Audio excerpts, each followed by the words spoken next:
Vincent, votre détective. On est toujours aux États-Unis, on est au Space Center à Houston. On va vous faire découvrir ça ensemble. C'est quoi un détective? Un détective, c'est un mec malin. Là, on est aux États-Unis, on achète dans les Space Shops locaux et dans plein de boutiques plein de nouveaux produits qu'on va vous ramener en France pour les découvrir. Je m'appelle Vincent, ça fait plus de 20 ans que je dirige le cabinet AFID Investigation, installé à Paris, mais également à Montpellier. Un serial au capital de 110 000 €. On fait court, voilà, on est expert en dépoussiérage, recherche de produits malveillants, fabrication de produits d'excellence pour des surveillances uniques qui vous permettent par exemple pour votre enfant de récupérer un maximum d'informations quand vous êtes absent en réunion, de surveiller votre fille ou toute personne mineure dans un cadre complètement légal. Voilà, allez, belle visite à vous!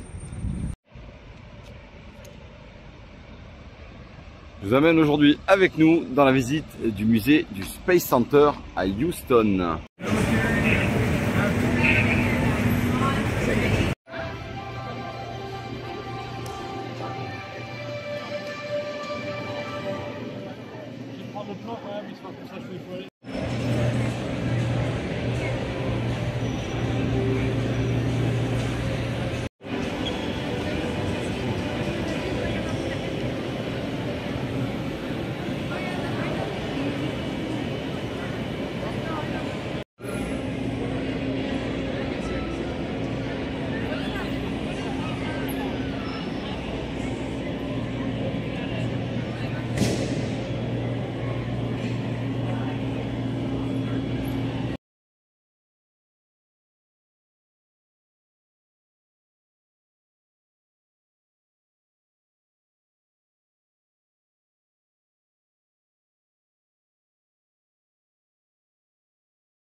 Ça doit être transporter du matériel.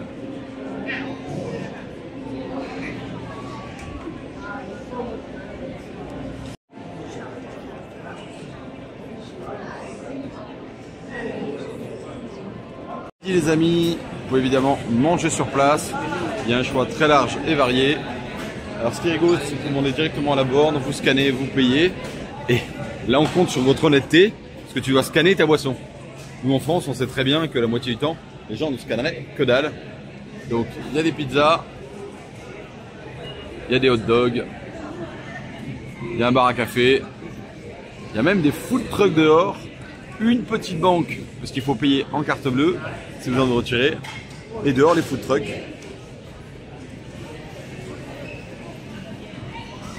Voilà, bon, il fait toujours 3h37 degrés.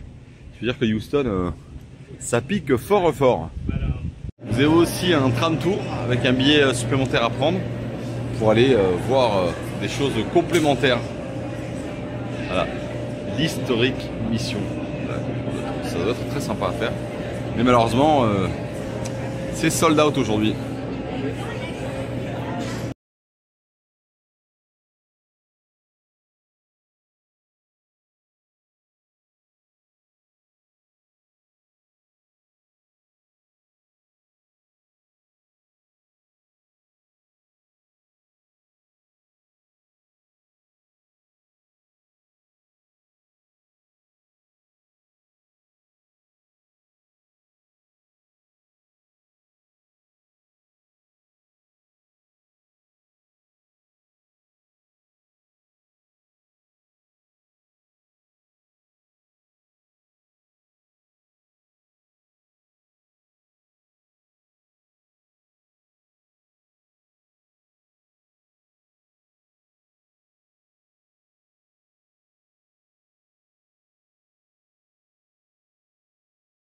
Tac, petite partie mission to Mars.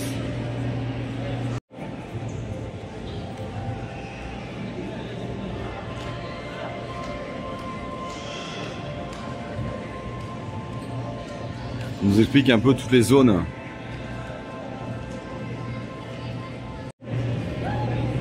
Là, on nous fait des comparaisons entre la vie sur Terre et la vie sur Mars. Vous avez un petit ordinateur là, hop là, qui essaie de vous montrer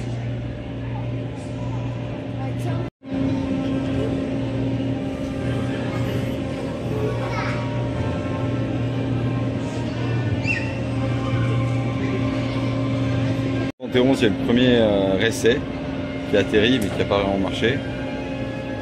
Et après, le premier atterrissage qui a fonctionné, c'était en 76.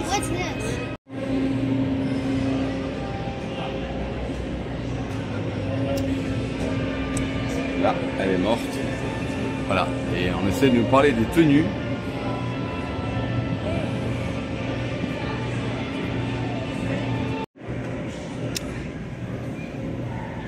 Three dimensions. And this is helping us understand life on a cellular level. Côté repas, bah en fait ils ont des sachets déshydratés. Là. Et après ils mettent ça dans la petite machine qui est là-bas, ils le réhydratent. Et là c'est le stock de nourriture. Voilà. Évidemment ils peuvent laisser aucun bol, rien, parce qu'avec la gravité tout va s'envoler. Donc là c'est vraiment le storage pour toute la nourriture. Tu réhydrates ton produit et puis tu manges. Il y a le choix. Curry, pudding. Je vous montre la pièce la plus intéressante, évidemment, la salle de sport, la partie dodo.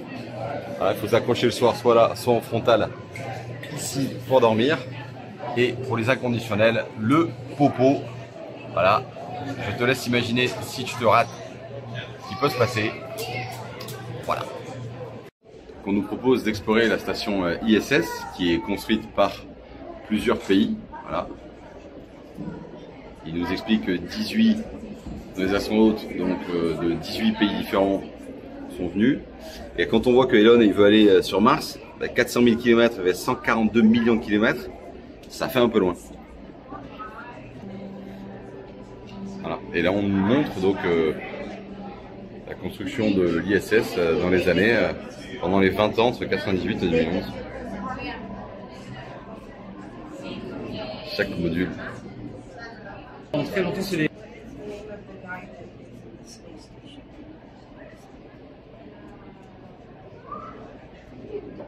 Là, on est en 2010, la station a vachement grandi, avec plein de modules différents. Et donc en mai 2011, voilà, 70 kW. Vous voyez la Tesla, on est bon, hein, on peut charger. Et là, il nous explique qu'en fait, ça arrive à recycler 93% de l'eau, évaporation, transpiration, sudation, et même en fait le popo et le pipi, ils arrivent à le recycler pour redevenir quelque chose qu'ils vont boire. Voilà. Et là, vous voyez le système de toilette avec l'aspirateur à côté et le toilette quoi. Il disait qu'en gros c'est comme un vacuum, c'est un gros aspirateur, hein, donc il n'y a pas de perte. Là, du coup c'est la sleep station, en fait c'est cette fois si vous voulez dormir, vous mettez dans une partie privative qui se ferme devant, ok, pour laquelle vous pouvez éteindre la lumière. Et donc le mec, c'est voilà, petite promo pour aller nourrir les PC de Dell. Il a sa petite chambre, son petit rasoir, ses petites oreilles. Là, il s'enferme et il dort. Voilà. Et donc ça, c'était leur chambre. Voilà. Et là, il a son petit moment à lui, tranquillou, et son petit dodo. Et là, en fait, on va pouvoir avoir une vision de ce qu'on voit dans l'espace. Voilà à peu près le rendu qu'on peut avoir quand on est dans l'espace. Sachant qu'ils font 6 miles par seconde, 16 fois par jour le tour de la Terre à peu près, et que donc vous aurez 16 couchers de soleil. Et là, les amis, à SpaceX quoi. SpaceX, regardez la taille du petit bonhomme. Voilà, petit logo SpaceX. SpaceX Starship Human Landing System.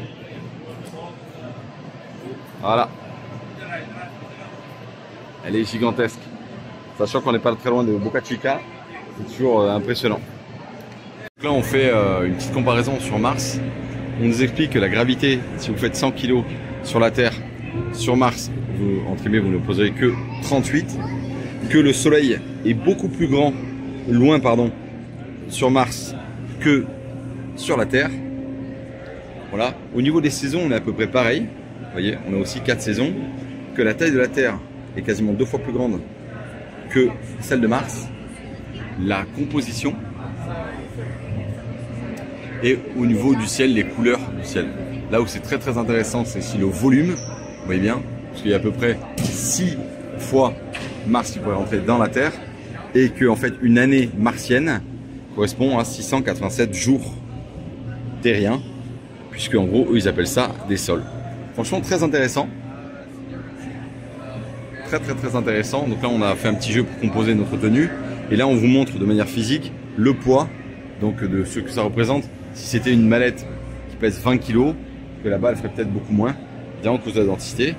Et là on nous explique maintenant que voilà, il faut créer de nouveaux véhicules et qu'ils peuvent les fabriquer ici à Houston grâce à l'apprentissage des lanceurs qu'ils avaient fait avec Apollo. Nouvelle partie qui nous explique on va retourner sur Mars. Non, je déconne les amis, sur la Lune. Du coup la capsule Orion, et c'est la nouvelle capsule avec le programme Artemis qui va permettre de retourner sur la Lune. Il y avait un petit démo avec un film de 10 minutes. On monte dans la dernière partie. On montre encore quelques trucs sympas.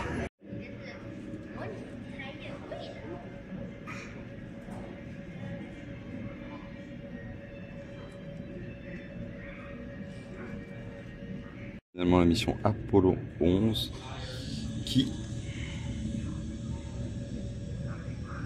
était la première. Allez, sur la Lune.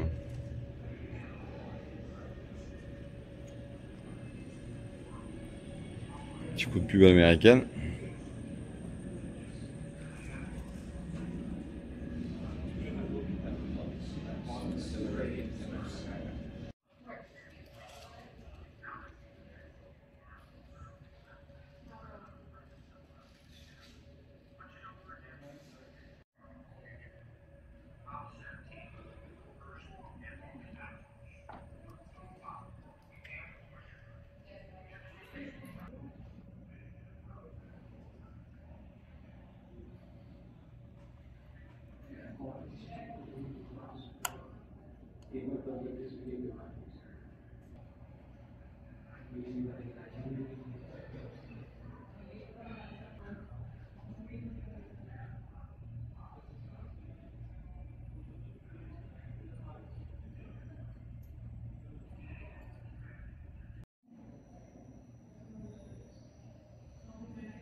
Testicular.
Un petit booster de SpaceX